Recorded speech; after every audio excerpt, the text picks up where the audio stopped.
Unraveling Idioms. Put a gloss on. Hello everyone, welcome to our English language learning series.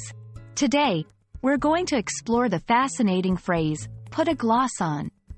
This idiom can add color and depth to your English conversations, so let's dive in and understand what it truly means and how to use it effectively. Put a gloss on is an idiom that means to make something appear better or more acceptable than it really is, often by giving a misleadingly positive explanation or interpretation.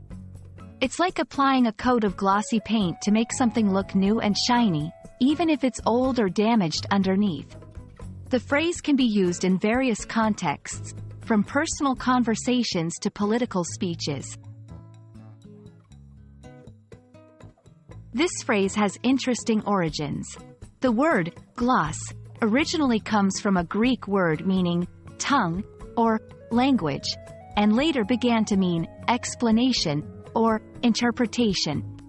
Over time, it evolved to mean a shiny surface and, metaphorically, an attractive but deceptive appearance. This evolution shows how language adapts and changes over time, giving us colorful idioms like this one. To understand, put a gloss on better, let's look at some examples.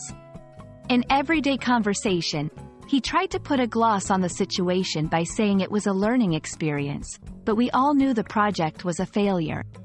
In a business context, the company's annual report tried to put a gloss on the financial losses by highlighting the few successful projects. In literature, authors often put a gloss on characters or events to convey a deeper meaning or to critique societal norms. Now, how can you use this phrase? Remember, it's best used when discussing situations where someone is trying to make a negative situation look positive. It's a neutral to slightly negative phrase, so use it cautiously, especially in formal or sensitive situations. And that's a wrap on Put a Gloss On. We hope this video has helped you understand and use this idiom effectively in your English conversations. Keep practicing, and you'll soon be adding a beautiful gloss to your English language skills. See you in the next video.